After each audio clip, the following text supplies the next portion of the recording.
Hello दोस्तों, आज अपने करने वाले हैं एक्सरसाइज 10। ठीक है, तो इससे पहले अपने कौन कौन सी एक्सरसाइज कर चुके हैं? एक्सरसाइज अपने कर चुके हैं 7, 8, 9, ओके,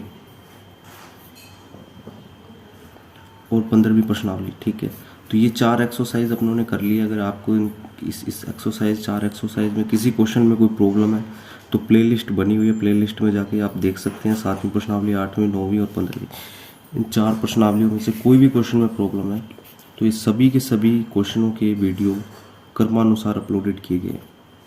तो आज की अपनी जो नई प्रश्नावली है वो है 10वीं प्रश्नावली। इस प्रश्नावली का नाम क्या है? वृत्त। तो अपने को वृत्त के बारे में जानना है, ठीक है, प्रॉपर्टी के बारे में जानना है।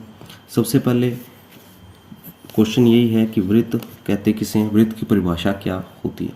ठीक है, तो वृत्त क्या होता है? देखिए दोस्तों, इसकी डेफिनेशन ये है कि वृत्त एक समतल में स्थित उन बिंदुओं का समुच्चय होता है जो उस समतल में दिए गए स्थिर बिंदु से नियत दूरी पर स्थित होते हैं।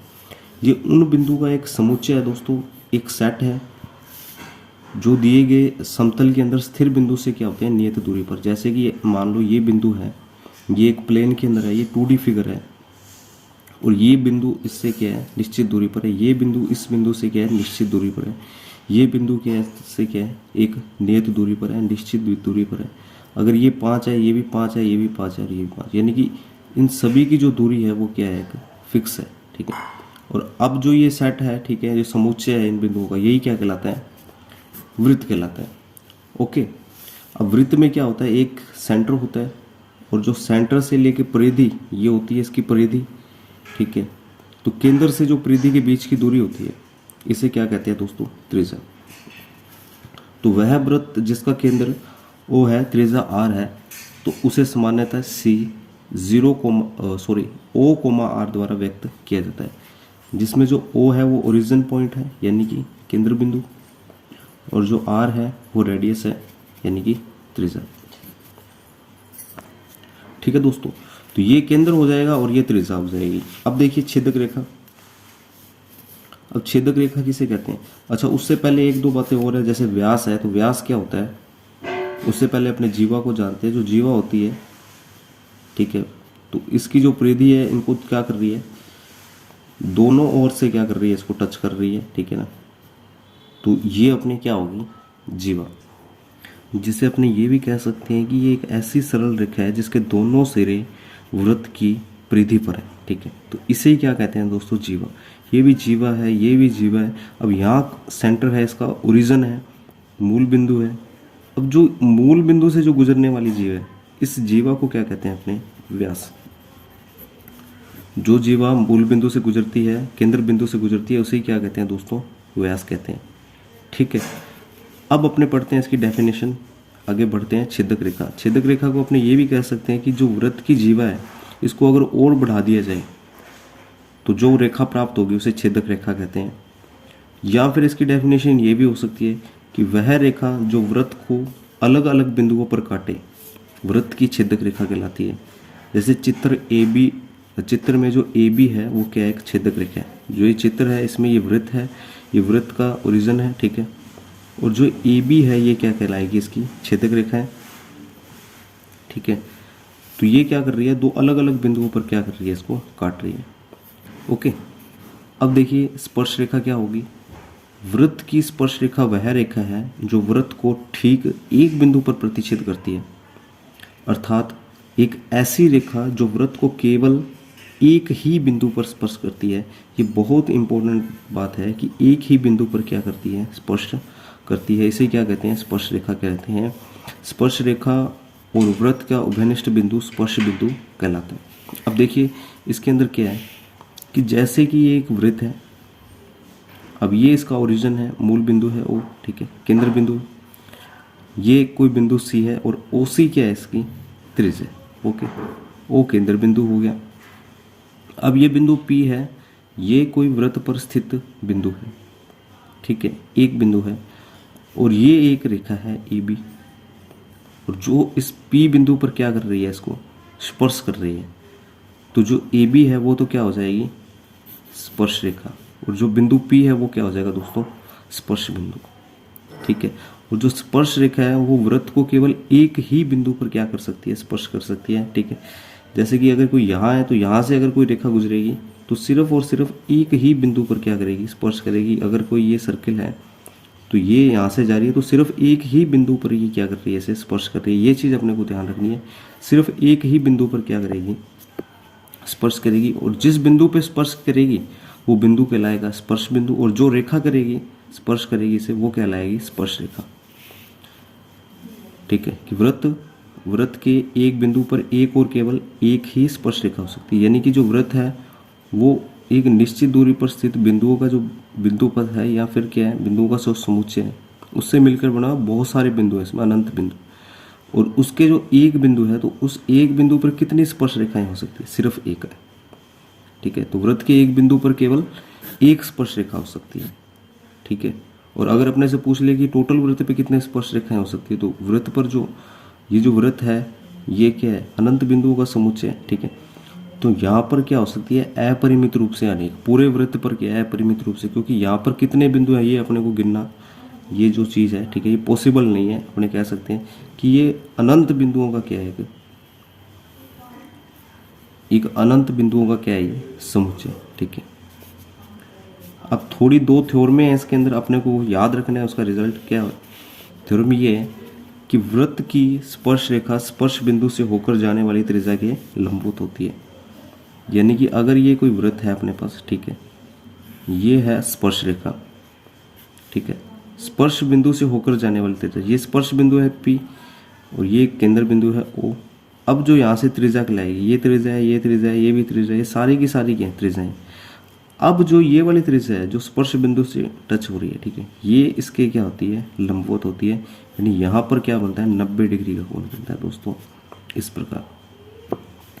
और दूसरा ये है कि किसी बाह्य बिंदु से वृत्त पर खींचे गए दो स्पर्श रेखाखंडों की लंबाइयाँ बराबर होती हैं। कि अगर अपने पास कोई वृत्त है और कोई बाह्य बिंदु मान लिया P अपने, और यहाँ से अपने कितनी स्पर्श रेखाएं खींच सकते हैं, दो, इस बिंदु से, और दोनों की लंबाइयाँ क्या होगी, सेम होगी।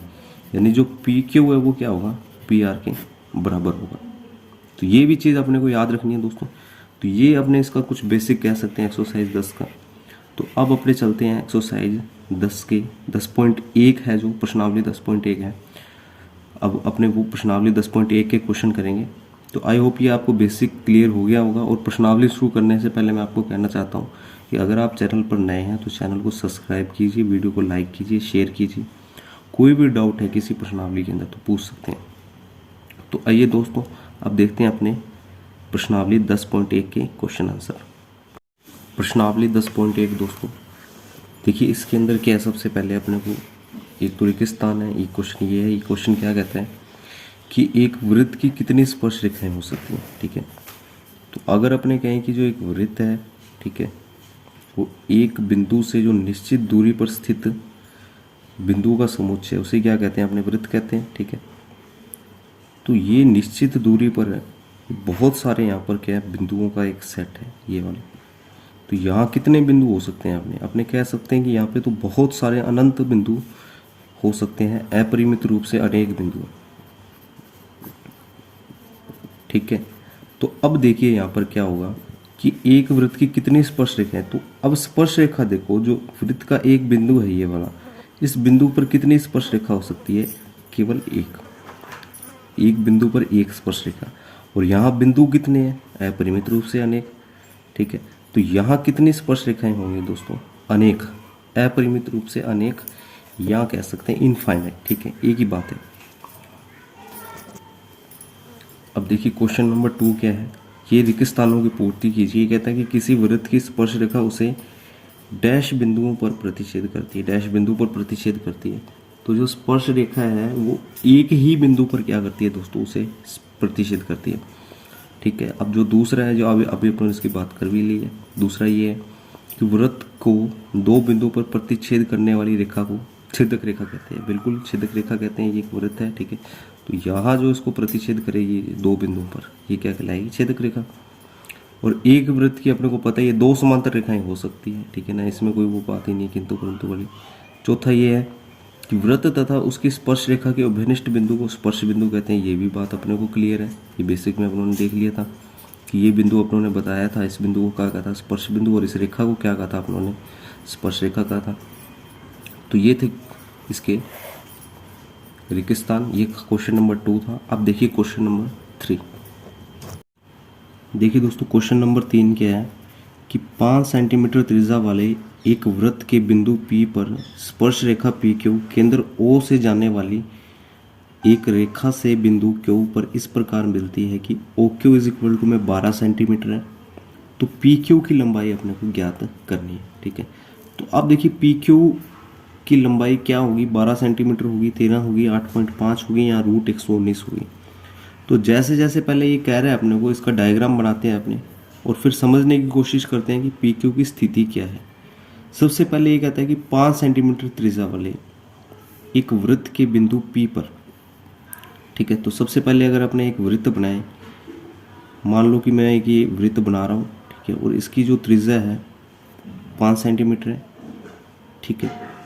इसकी त्रिज्या है 5 सेंटीमीटर, ये लीजिए, ओके। बिंदु P पर स्पर्श रेखा PQ, अब देखिए यहाँ पर क्या है, जो उसका केंद्र है, ओरिजिन है, O है, और P यहाँ पर क्या है, एक स्पर्श बिंदु है। तो स्पर्श बिंदु कैसे होगा, जब इस पर कोई स्पर्श रेखा होगी, ठीक है। तो एक स्पर्श रेखा ये है अपने पास, और ये बिंदु कौन सा है अपने पास, Q है। O से जाने वाली एक रेखा से बिंदु Q पर इस प्रकार मिलती है, बिंदु Q पर इस प्रकार मिलती है कि जो OQ है वो 12 सेंटीमीटर, यानी कि जो OQ है ये टोटल कितना है अपने पास, 12 सेंटीमीटर है। तो देखिए दोस्तों ये अपने पास कितना होगा, 12 सेंटीमीटर होगा, ओके। तो PQ की लंबाई अपने को ज्ञात करनी है, ठीक है। अब देखिए PQ की लंबाई अपने कैसे फाइंड करेंगे, अपनों ने थ्योरम देखी थी, जो थ्योरम थी बेसिक के अंदर बताई थी, जो उसमें बताया था जो त्रिज्या है, ठीक है, वो जो स्पर्श रेखा है इसके बीच में जो कोण है वो कितने डिग्री का होता है, 90 डिग्री का कोण होता है दोस्तों, 90 डिग्री का इसका कोण है, ठीक है। इन दोनों के बीच में 90 डिग्री का कोण बन रहा है अपने। अगर ये 90 डिग्री का कोण बन रहा है तो जो ये त्रिभुज है OPQ, ये त्रिभुज कैसा त्रिभुज है, एक समकोण त्रिभुज। तो अपने कह सकते हैं कि जो त्रिभुज OPQ है वो कैसा त्रिभुज है, समकोण त्रिभुज है, ठीक है। अगर ये समकोण त्रिभुज है तो इसमें जो 90 डिग्री के सामने ये तो अपने पास कर्ण हो जाएगा, ठीक है। ये अपने पास क्या हो जाएगा, इसको लंब मान लेते हैं, ठीक है। और बच क्या गया, आधार। तो आधार की वैल्यू अपने को ज्ञात करनी है। तो लंब, कर्ण और आधार का रिलेशन अपने लगाएंगे, जैसा कि अपनों ने 8वीं प्रश्नावली में सीखा है। क्या रिलेशन होता है वो, ठीक है, वो क्या होता है, पाइथागोरस प्रमेय। तो अपने क्या करने वाले हैं, जो त्रिभुज OPQ है इसमें क्या करेंगे, पाइथागोरस प्रमेय लगाएंगे। तो अपने लिखेंगे कि त्रिभुज, समकोण त्रिभुज, ठीक है, OPQ में पाइथागोरस प्रमेय से, पाइथागोरस प्रमेय से। और पाइथागोरस प्रमेय होती है कर्ण की स्क्वायर इज इक्वल टू में आधार की लंब की स्क्वायर, ठीक है। तो यहाँ आपने लिखने वाले हैं पाइथागोरस प्रमेय क्या होता है, कर्ण की स्क्वायर इज इक्वल टू में आधार की स्क्वायर प्लस लंब की स्क्वायर। अब देखिए कर्ण क्या होगा, इसमें जो कर्ण है वो है OQ, तो ये आ जाएगा OQ का स्क्वायर। आधार क्या हो जाएगा अपने पास, PQ, तो ये आएगा PQ का स्क्वायर। लंब है OP का स्क्वायर। अब जैसा कि OQ अपने पास गिवन है 12 सेंटीमीटर, तो 12 की स्क्वायर। PQ अपने को ज्ञात करना है, तो ये आएगा PQ स्क्वायर। OP की वैल्यू अपने पास गिवन है, कितनी है, 5 सेंटीमीटर, तो ये आ जाएगी 5 की स्क्वायर। अब 12 की स्क्वायर होता है 144, ये हो जाएगा PQ स्क्वायर। ये 5 की स्क्वायर होता है अपने पास 25। अब ये प्लस का 25 है, इधर आके क्या हो जाएगा, माइनस का 25 हो जाएगा, इक्वल टू में क्या आ जाएगा, PQ स्क्वायर। अब 144 में से 25 घटाना है अपने को। देखिए ये 4 है तो 4 में से 5 जा नहीं सकता, अपने हासिल लेंगे, ये हो जाएगा 14 में से 5 गया 9, यहाँ बचा 3, 3 में से 2 गया 1, और यहाँ पे भी क्या आ जाएगा 1, इक्वल टू में क्या आएगा, PQ स्क्वायर। तो PQ स्क्वायर इक्वल टू में आ गया 119, तो PQ इक्वल टू में कितना आ जाएगा, रूट 119। ओके, तो रूट 119, अब ये सेंटीमीटर में, तो यहाँ पर क्या आ जाएगा सेंटीमीटर। तो पी क्यू की वैल्यू उसने अपने से पूछी थी दोस्तों, और पी क्यू की वैल्यू अपनों ने ज्ञात कर दी है कितनी, रूट 119। तो इसमें क्या हो जाएगा, जो ऑप्शन नंबर डी है वो इसका आंसर हो जाएगा। तो ये था दोस्तों अपने पास क्वेश्चन नंबर 3। अब अपने देखते हैं इसका क्वेश्चन नंबर 4। क्वेश्चन नंबर 4 दोस्तों, क्वेश्चन नंबर 4 क्या कहता है कि एक वृत्त खींचिए और एक दी गई रेखा के समांतर दो ऐसी रेखाएं खींचिए कि उनमें से एक स्पर्श रेखा और दूसरी छेदक रेखा हो। देखिए इस क्वेश्चन को कैसे करना है। सबसे पहले अपने को एक वृत्त खींच लेना है। तो इसने कहा एक वृत्त खींचो, तो अपनों ने एक वृत्त खींच लिया। यहाँ एक बिंदु हो गया अपने पास, जो इसका केंद्र बिंदु है वो हो गया, ठीक है। ये हो गया अपने पास एक त्रिज्या, ठीक है, ये पी हो गया। अब ये कहता है कि दो ऐसी रेखाएं खींचनी है, इसमें से एक स्पर्श रेखा है और दूसरी क्या हो, छेदक रेखा। तो ये यहाँ पर क्या होगी, इसकी स्पर्श रेखा, ये स्पर्श बिंदु हो जाएगा। तो ये रेखा क्या हो जाएगी दोस्तों, स्पर्श रेखा हो जाएगी। इसको मान लेते हैं अपने कि ये है ए बी, ठीक है। और एक अपने को क्या करना है इसके, दूसरी अपने को क्या खींचनी है इसमें, छेदक रेखा। तो ठीक है, तो छेदक रेखा क्या करती है, जो वृत्त को दो बिंदुओं पर क्या करती है, इंटरसेक्ट करती है। तो ये हो जाएगा ए और ये हो जाएगा बी डैश, ठीक है। और इसे मान लेंगे अपने पी डैश और ये हो जाएगा क्यू। तो ये हो जाएगी छेदक रेखा और ये क्या हो जाएगी, स्पर्श रेखा। दोनों समांतर है, ठीक है। तो इस प्रकार से दोस्तों ये क्वेश्चन कोई इतना ज़्यादा खास इंपॉर्टेंट नहीं है, ठीक है। बस ये अपनों ने बुक में है इसलिए अपनों ने इस क्वेश्चन को कर लिया है, ठीक है। तो ये था क्वेश्चन नंबर 4। तो ये एक्सरसाइज 10.1 अपनों ने कंप्लीट कर ली है। अगर फिर भी आपको कोई डाउट है तो आप कमेंट सेक्शन में पूछ सकते हैं। और चैनल को दोस्तों अगर आप नए हैं पुराने हैं, जैसे भी अभी तक अगर आपने सब्सक्राइब नहीं किया है तो ज़रूर प्लीज़ उसे सब्सक्राइब कीजिए। Thank you.